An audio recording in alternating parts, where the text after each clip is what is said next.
Now we want to turn to the the demand side, look at the consumer, where things are going, how shopping is setting up, where holiday spending looks. And we talked about it last week, and we want to go through it again just with some of the new data that's come out, some productivity issues.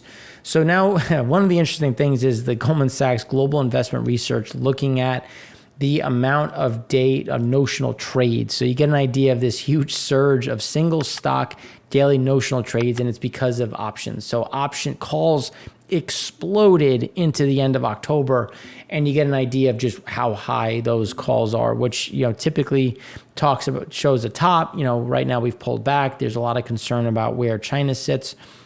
Now there's concern about, who is defaulted? Has Evergrande defaulted on all three bonds, on just one bond? A lot of these things continue to be an unknown. But when we look at Citi economic surprise data, we're now positive, which is a good thing. It just means that there was some positive surprises on the economic side. That has since reversed, but again, not reversed back to the lows, but we're just below zero. Again, you're starting to see a little bit of the market starting to normalize their estimates, looking at some of the data, but inflation continues to be the overarching problem. So one of the things, again, we showed this chart before, but it's important because it sets the stage for what we're going to talk about going forward. When you look at earnings, where real earnings came down, they were down 1.2%. And then when you look at weekly earnings, down 1.6%. This is looking at real wages. This is against inflation. As inflation surges up, wages are coming down because nominal wages are going up, but not at the pace that they're needed to offset. Now, why is that a problem? Because when you look at productivity in 3Q20, and for 3Q was very weak, negative 5% annualized, bringing the fourth quarter moving average into negative territory for the first time since 2016, and it's now the lowest since 2011.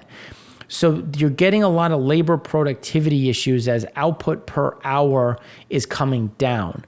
So again, this is also a net negative when you're looking at where the impacts are in terms of jobs, productivity, payment. And again, a lot of these things become an overarching issue where you're not as productive. And it comes to, if you think about how jobs have changed, you're seeing some people drop down where they initially said, hey, we'll, instead of hiring back someone who's expensive, we're going to hire two people who are cheaper, and then net will be cheaper than that individual. And we're just not seeing that play out. That's not, we already know that isn't productive for those that have been in those situations, which becomes an overarching problem.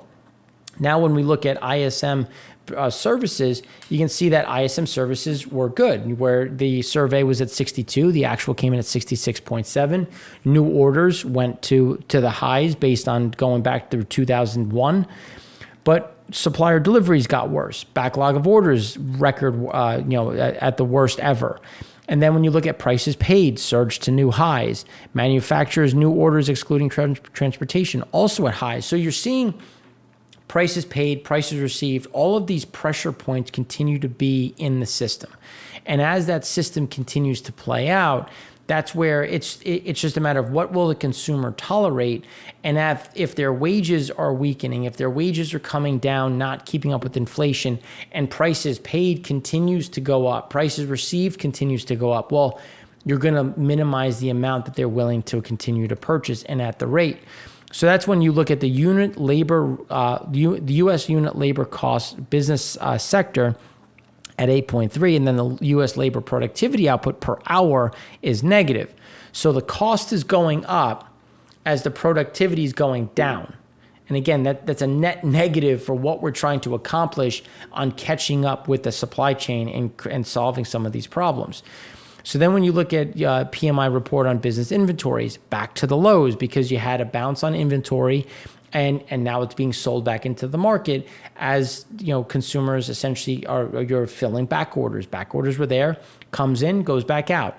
These are things that are coming back through, and then obviously we have holiday shopping. So then when you look at the contribution to headline ISM services, supplier deliveries is a huge component of it. So if we take that back to where it should be, we're still at 60, we're still in a positive area. But again, you're not at this exuberant level because supplier deliveries is really a net negative.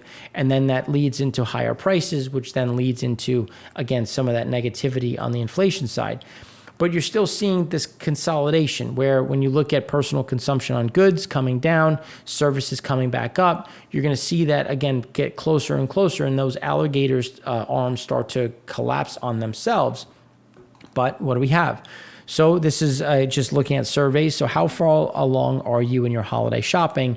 And you can see that the people are further along in October 2021 than in the prior 2 years, as people are looking to address what everyone knows as the issues. And what are those issues? Well, how much do you think delayed shipping times and or limited product availability will impact your holiday shopping this year? 25% said a lot, 43% said a little. And so again, it's going to become a much bigger issue, with almost 75% seeing some sort of impact from availability and shipping. And then how much do you think the following things will impact your holiday shopping this year? Price increases, 50% said a lot. Product availability, 46% said a lot. Shipping delays, 44%. So price increases have moved to the top of people's minds when you look at how people are going to spend. And it may just make, okay, well, I'm not going to buy this brand. I'm going to buy this brand. I'm not going to buy this size doll. I'm going to buy this size doll. So you're just going to get a replacement where if this doll, I wanted to spend $45, the doll that I wanted to buy went from $45 to $65, and then the next size down went from $35 to $47. So I'll buy the next size down. And that's where you get price increases impacting how and what you're purchasing. So then rising prices caused by supply chain issues. So over the next 6 months, do you expect your personal financial situation to get better, stay the same, or get worse? And how much do you think the price increases will impact your holiday shopping? Stay the same, 40% said a lot, 39% said a little. Get better, 56% said a lot, and then get worse, 69% said a lot. So how much do you think price increases will impact your holiday shopping this year compared to the past years? And the view is it'll get worse. Rising prices caused by supply chain issues may be contributing to people feeling particularly pessimistic about their personal financial outlook now, as the two are closely correlated. So then when you look at the share of consumers planning to shop online, still remaining elevated. That's why when we look at what the backdrop is, we expect some of this to remain fairly stable within the market in general. So when we look at revolving consumer credit, owned and secured, obviously credit's going back up. It's still paid down, but the consumer is relying more on credit. And we're starting to see more of that credit come back through as savings get dwindled and real wages get impacted.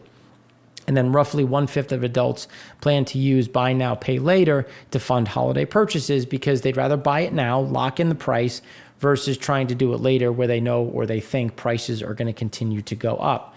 So then why have you taken or are considering taking money out against your home and home improvement projects, investment opportunities, pay other debts? You're starting to try to see people take advantage of interest rates, consolidate, and then increase their home, because a lot of individuals either moved into that house and want to upgrade it, or decided to stay and want to add and make it more comfortable for them and their situation. All the while, the U.S. trade balance of exports continues to get worse when you look at just where exports are on that monthly change. And it's so far things have not gotten any better, which again just leads to where we're going to be next month when we're looking at the shortfall. Now, U.S. average hourly earnings continues to go up, which is why when you look at October at $31, you have to factor that in with, well, where's inflation? And inflation spiking up, that discounts what that hourly number is, becoming a bit more pressure.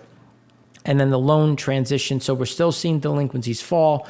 So people are still managing their debt. They're still paying it down. They're still catching up. But we're seeing new debt get taken out. And that's, again, kind of adjusting where we sit at this point in time. And then the consumer's propensity to emerge and spend remains elevated, but this goes through October 24th.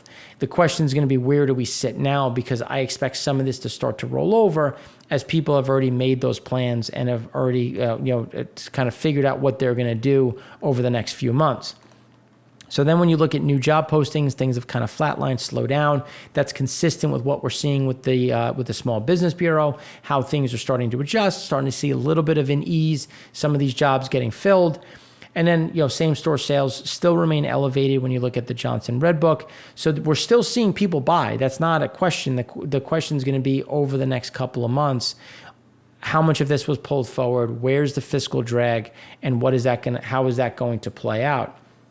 And then the state and local government employments have come down. All the while, compensation at the private side have come up, but state and local governments haven't. So how are state and local governments going to address this if they can't raise wages? And if you raise wages, well, what happens to tax revenue? And that's where you start to get this conundrum, which is why I think the private sector could see a nice resurgence based on where prices are and where those wages go. But the U.S. productivity and unit labor cost, business labor productivity fell at 5% as that output rose less than employment during the summer. Productivity down, output up 1.7%, hours up 7%. Again, just kind of giving you an idea of where that mismatch resides. All the while, checkable deposits and currency held.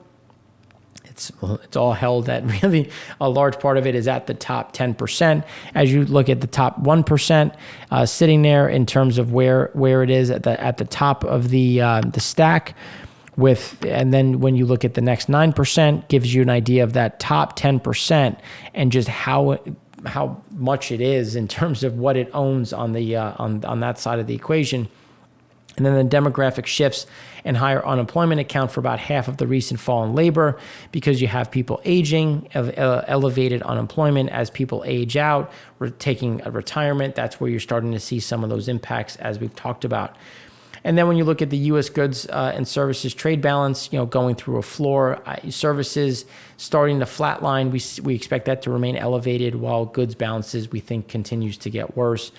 But the 44% of firms boosted pay last month, up 2 percentage points from September, and the largest share in monthly data back to 1986.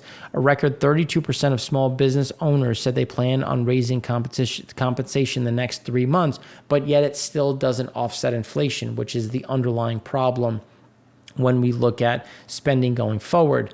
And then the U.S. distribution of employment by wage growth. While a few industries are leading the gains in wages, there's evidence that wage pressures are broadening. Still, 3 key factors of productivity, pricing power, and labor force participation suggest maybe a wage price spiral isn't imminent, as you can try to get more out of people as that productivity starts to rebound. And again, when you look at the U.S. average hourly earnings has gone up and has been impressive, but once you factor in inflation, continues to disappoint. So that's how we look at spending, where spending is right now, where some of those pricing pressures will remain. But again, those are things that we're going to continue to talk about. But now that we've talked a lot about the U.S., we get to shift over into Europe and see how things are going on the other side of the pond.